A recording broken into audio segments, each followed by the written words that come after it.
We're going back to way back to what you said. You spoke about slang and how you wouldn't use slang in school. I was watching this video of a North Korean defector. Crazy story. How she had to her and her mum had to go through the sex trafficking to get out. Wow. Had to try and get into I think it was a Japanese embassy in China to stop her getting deported, because if they get caught, she's going back and it's curtains.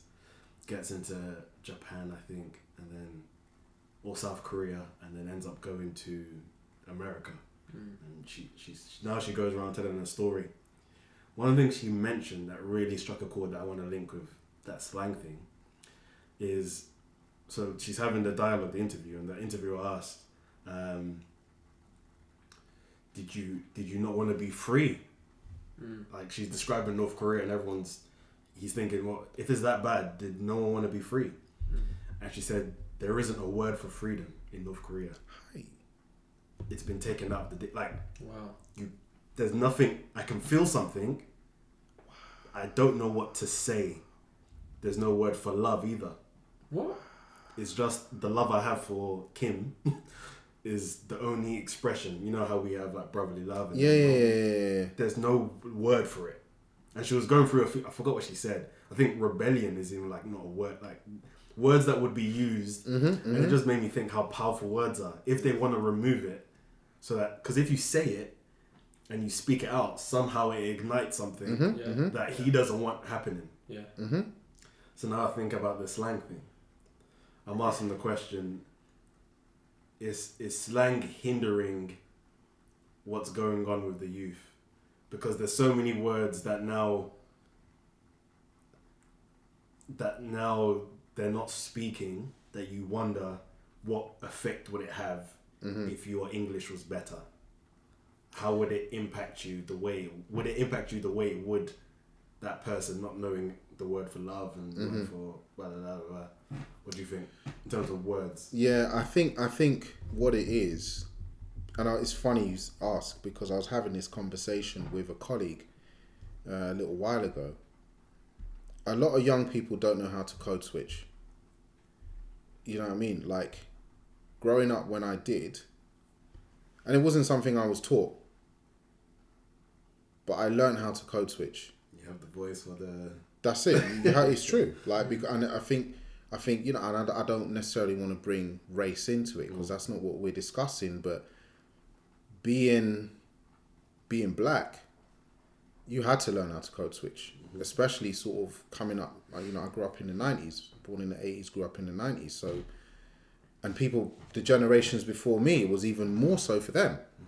You know, so, but bringing it back into today's context, my concern is young people, they're losing the ability or the understanding of code switching. So they think, well, it's like you kind of said, this is who I am. This is how I talk. This is, you know what I mean? This is... Just keeping it real. Just keeping it real. Don't watch the haters. Just being 100. That's it. Just being 100. Do you know what I mean? So... But it's bad. It's sad that you don't have any other way to express what you're thinking apart from that. Like, for example, I know in Greek, I think it is, there's like 7 ways to say the word love. Like 7 different words. Whereas we just have the one. But those 7 words have there's so much more to that. Absolutely. Because now you're able to be more succinct with your expression. Yeah. What you're feeling, you're able to articulate clearer, get the message across. But with slang, it's almost like the abbreviation of everything. So now there's no way to really say what I'm really feeling or thinking. No? No. Well, I'm gonna answer your question. I'm gonna try and answer the question, but I'm gonna counter it as well. I'm gonna come with a counterpoint. In answer to the question, yes, I think just having that one mode. You know, I speak slang. This is how I talk. You know, I don't watch my grammar or my whatever. when you start to go to different contexts, you know, even as working in a secondary school, the kids go to different lessons with different teachers. It can even affect you in that aspect because, you know, a kid might come to me and they could say something in slang or they could express themselves in a certain way, and I get it because it's in line with perhaps how I grew up. But then they might go and have a conversation with the headmistress or, you know, their English teacher, and that person doesn't get it. Do you know what I mean? So you need to be, I think it definitely does cause a hindrance, especially if you have any aspirations to go into further education. Do you know what I mean? Because there are formalities that need to be observed. Do you know what I'm saying? So I would say yes, it does cause a hindrance, and I think it's important that you, as a young person, you start to understand these things and start to learn the ways of navigating through and around, you know, how you express yourself. However, my counterpoint is, well, not so much a counter, but just shedding some light. I think slang in itself, it's a way, it's just like we're saying, yeah, the words that you use express certain ideas. Let's take the word peng, for example. That expresses a whole idea. And saying beautiful or nice or cute, it doesn't quite strike the same as peng, does it? So when you're with your friends, if you want to say something or someone's peng, they get what you're saying. You could, oh, she's beautiful. The man them are not really they're not gonna vibe with it the same. If you're like, I think it might be the opposite. Nah. But don't get. You're saying peng is a throwaway. No. Don't get me wrong. So. Yeah. Because if you say a girl's beautiful, no, but hey, bro, for you to use that big word, but that's what I was gonna say. Like, because obviously the word beautiful, it carries a different idea. Yeah, I get you. Do you know what I mean? It's if you say she's beautiful, then they're gonna be like, rah, he's falling in love, or they're gonna think, rah, like, he's thinking on levels. But if you say she's peng, it's like it's like, rah, okay, like it carries its own weight. Do you know? That's what I'm saying. So I think slang, it has its place and it carries its own weight. Yeah. You just have to know the context. Yeah. Do you know what I'm saying? You have to know the context within which you're trying to communicate. You know, like, again, using that example, if you were talking to, let's say, you know, this guy, he meets this girl, to his friends, she's peng.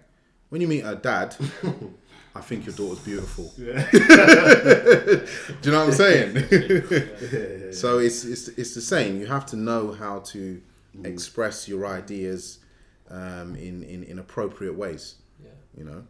Like for me, I work in a primary school, and the area that I work in, and I say the area like very close to my school, where a majority of my children would live, it's not, let me say this, it's not a posh area and it's not a rich area. Right. Yeah. So on a day-to-day, inside school, outside school, I'll wear a tracksuit. Like, I don't wear jeans unless I need to. You'll see me. Offstairs covered aside. No. I'm talking about outside of school. Oh, okay. Outside of school, I don't wear jeans. Yeah. I hate wearing jeans. I'm a tracksuit man all day. All day long. All day. You might see me in a young pair of cargos. But other than that, I'm tracksuit. So when I was like in my school, we don't have a uniform. Right. Okay. Not even the kids? Yeah, the kids have uniform. Okay. But teachers, it's not like we don't have to wear a shirt or there's none of that. So one day I was thinking to myself, like, because what I used to do is wear jeans and a jumper, and then I'd wear like tracksuit on PE days or tracksuit on football, like whatever, you know what I'm saying? Then one day I just, I'm just slapping a tracksuit. I was thinking to myself, do you know what? I'm going to actually wear tracksuit every single day. And I'll tell you why. Going back to where my school is and where my children come from, not nationality, I'm talking about area and how they've grown up. The people that they see are not really going to be wearing suits. Not really going to be wearing shirt and tie. You might see them in a young denim, but more time it's tracksuits and trainers. So I'm thinking to myself, and almost this is how I'm gonna market myself. I'm gonna wear tracksuit to speak to my children without speaking to my children, and I'm saying to them, you don't have to come from suit and tie to get to a certain level. Do you know what I'm saying? And okay, and some might say, oh yeah, but you're just a teacher. Cool, that's fine, fair enough. But if I'm going to inspire my children, and my children are going to look up to me as someone, if I'm wearing shirt and tie every day and I come to school and I talk like this to my children that are coming from houses of, lower chances than myself. Do you know what I'm saying? Who's this guy? He's so far from where we are. Yeah. So I've marketed myself in a way that I can relate to them. They'll take to me because I may even look like someone in their own house. The way I dress, the way my colour, do you know what I'm saying? So that's how I've specifically, so it's almost like the same thing as slang. You're saying sometimes you have to change up your slang. That may be with your colleagues. With some of your children, you're probably able to... Some of my colleagues at work have asked me why I always wear a tracksuit or that's just how I dress. I don't go down the whole route of I do this because that's how I dress. And to some people, I have explained why, and that's good. But this is it's a very conscious decision. Although this is just how I dress, but this is why I'm going to do this. This is how I'm going to market myself to speak to these children without speaking to these children. It's funny you say that as well, because I've done it. I mean, we do as teachers at my school, we do have to wear at least a tie, sort of shirt and tie. Yeah, secondary school's a bit different, isn't it? But the expected standard is sort of for the men, suit, shirt and tie. However, what you're saying in terms of how you dress, I do the same thing with how I talk. Right. Now that I've been at my school a few years, I make a conscious effort and decision to show the kids that yes, I speak slang, and without saying it, I'm saying this is where I've come from, but look at where I am. And you're right, I'm not saying a teacher's like the highest sort of earning profession or whatever, but it's a respected profession, and I firmly believe that everyone remembers at least one teacher, whether for good or bad. Do you know what I'm saying? So what I'm trying to show my students is, look, you can come from wherever, and you can, at home or in your area, you can talk however you want to talk, but it's still possible for you to enter into, whether it's a college or university or a place of work, and be successful and get by and communicate. It's possible for you to do that. The second thing I try to kind of teach without saying is learn how to code switch. Yeah. So I'm showing them. Yeah. Do you know what I mean? Like even the other day, so with my form group, they were carrying on, and there's this one girl in my form, she's Jamaican. So she was turning around, giggling and carrying on. And I kissed my teeth. I said, you're behaving like a damn idiot. Because I knew she would get exactly what I'm saying. I mean, the Africans started mocking me. They were like, Rastafari. But she got what I was saying. Yeah. And then I switched it straight back. And if you said to her next child, you're acting like a damn idiot, problems. That's it. Yeah. Do you know what I mean? So it's just switching. It's just, and I think that it's an important skill young people need to learn. The other thing to highlight is the code switching. Like, I think this issue of real me and fake me needs to break. Yeah. Because not to bring race, but not the whole way through. To speak well doesn't mean you're denying your heritage. Yeah. 100%. To have good English, to be able to articulate yourself, and you're a black person, doesn't now mean who is this guy? It should be normal. We all, again, not to make the divide, but to be able to code switch is better than to just be one extreme of either end. And so it should be something that we develop as we're older. How do we how do I speak? What are the other ways of speaking? Mm-hmm. How can I learn them and be at an advantage of wherever I walk in with the mandem, with Boris Johnson? Mm-hmm. I'm able to communicate and hold a Yes. conversation regardless. You know? Yeah. 100%.